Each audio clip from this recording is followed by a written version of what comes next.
Assalamualaikum warahmatullahi wabarakatuh. Perkenalkan, nama saya Wia Zahra dengan NIM channel Denal23038. Di sini saya akan mempresentasikan tentang pemotongan PPh pasal 24. Yang pertama, pengertian PPh pasal 24, yaitu PPh pasal 24 adalah peraturan yang mengatur tentang hak wajib pajak untuk memanfaatkan kredit pajaknya di luar negeri untuk mengurangi jumlah nilai pajak penghasilan terutang yang dimiliki di Indonesia. Artinya, pajak penghasilan yang telah dibayar wajib pajak di luar negeri dapat digunakan untuk mengurangi jumlah PPh yang harus dibayarkan di dalam negeri. Namun, pajak penghasilan pasal 24 ini hanya diperuntukkan bagi wajib pajak yang menerima penghasilan dari luar negeri selama 1 tahun pajak.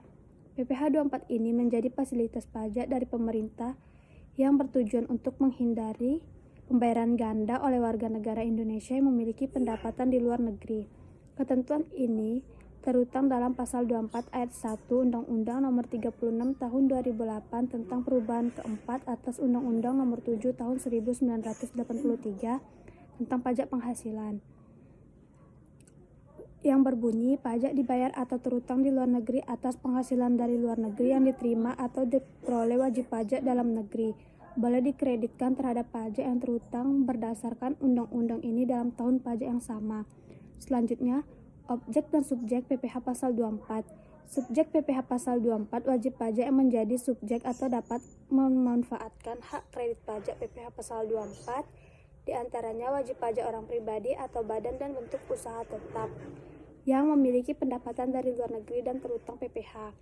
Objek PPh pasal 24, sedangkan sumber penghasilan yang menjadi objek PPh 24 yakni penghasilan yang diperoleh dari kegiatan usaha di luar negeri sesuai pasal 24 ayat 3 Undang-Undang PPh seperti pendapatan dari saham dan surat berharga lainnya, pendapatan atas keuntungan dari pengalihan saham dan surat berharga lainnya, penghasilan berupa bunga, royalti, dan sewa sehubungan dengan penggunaan harta bergerak, penghasilan berupa sewa sehubungan dengan penggunaan harta tidak bergerak, penghasilan dari but di luar negeri, penghasilan pengalihan hak penambangan atau pembiayaan atau permodalan perusahaan, pertambahan di luar negeri, keuntungan dari pengalihan harta tetap di luar negeri, keuntungan dari pengalihan harta dari but di luar negeri. Selanjutnya, penggabungan penghasilan. Langkah pertama yang harus dilakukan dalam menghitung total PPh terutang dalam suatu tahun pajak adalah menentukan jumlah penghasilan, baik penghasilan dari dalam negeri maupun penghasilan dari luar negeri, yang digunakan sebagai dasar untuk menghitung PPh tersebut. Untuk penghasilan yang berasal dari luar negeri, berikut ini ketentuan atas penggabungan penghasilan tersebut. Yang pertama, penghasilan yang berasal dari usaha. Penggabungan penghasilan dilakukan dalam tahun diperolehnya penghasilan tersebut atau akrual basis. Yang kedua, penghasilan lainnya seperti sewa, bunga, royalti, dan lain-lain. Penggabungan penghasilan dilakukan dalam tahun pajak diterimanya penghasilan tersebut atau cash basis. Yang ketiga, penghasilan berupa dividen yang diperoleh wajib pajak dalam negeri dari penyertaan modal sekurang-kurangnya 50% dari jumlah saham di sektor atau secara bersama sama dengan wajib pajak dalam negeri lainnya sekurang-kurangnya 50% dari jumlah saham di sektor pada badan usaha di luar negeri yang sahamnya tidak diperdagangkan di bursa efek. Dividen yang menjadi hak wajib pajak adalah dividen yang sekurang-kurangnya sama besarnya dengan dividen yang dihitung sebanding dengan penyertaan wajib pajak pada badan usaha di luar negeri.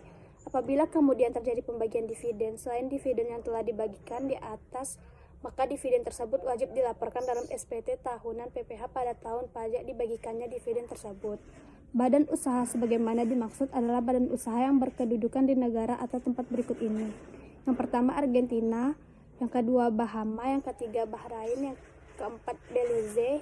Yang kelima, Bermuda. Yang keenam, British Isles. Yang ketujuh, Kepulauan Virgin Inggris. Yang kedelapan, Cayman Island. Yang kesembilan, Channel Island Guernsey. Yang kesepuluh, Channel Island Jersey. Selanjutnya, batas maksimum kredit pajak. Dalam menghitung batas jumlah pajak yang boleh dikreditkan, sumber penghasilan ditentukan sebagai berikut. Yang pertama, penghasilan dari saham dan sekuritas lainnya, serta keuntungan dari penghasilan saham dan sekuritas lainnya adalah negara tempat badan yang menerbitkan saham atau sekuritas tersebut didirikan atau bertempat kedudukan. Yang kedua, penghasilan berupa bunga, royalti, dan sewa sehubungan dengan penggunaan harta gerak adalah negara tempat pihak yang membayar atau dibebani bunga, royalti, atau sewa tersebut bertempatan kedudukan atau berada. Yang ketiga, penghasilan berupa sewa sehubungan dengan penggunaan harta tak bergerak adalah negara tempat harta tersebut terletak. Yang keempat, penghasilan berupa imbalan sehubungan dengan jasa, pekerjaan, dan kegiatan adalah negara tempat pihak yang membayar atau dibebani imbalan tersebut bertempat kedudukan atau berada. Yang kelima, penghasilan untuk usaha tetap adalah negara tempat bentuk usaha tetap tersebut menjalankan usaha atau melakukan kegiatan. Batas maksimum kredit pajak diambil yang terendah di antara 3 unsur perhitungan berikut ini. Yang pertama, jumlah pajak terutang atau dibayar di luar negeri. Yang kedua, penghasilan luar negeri. Seluruh penghasilan kena pajak dikali PPh atas seluruh yang dikenakan tarif pasal 17.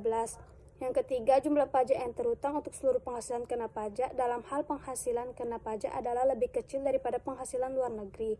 Seluruh penghasilan kena pajak dalam hal penghasilan kena pajak adalah lebih kecil dari penghasilan luar negeri. Selanjutnya, cara melaksanakan kredit pajak luar negeri. Untuk melaksanakan pengkreditan pajak yang terutang atau dibayar di luar negeri, wajib pajak wajib menyampaikan permohonan kepada Direktur Jenderal Pajak dengan dilampiri 1. Laporan keuangan dari penghasilan yang berasal dari luar negeri. Yang kedua, fotokopi surat pemberitahuan pajak yang disampaikan di luar negeri. Yang ketiga, dokumen pembayaran pajak di luar negeri. Penyampaian permohonan kredit pajak yang terutang atau dibayar di luar negeri tersebut dilakukan bersamaan dengan penyampaian SPT tahunan PPh.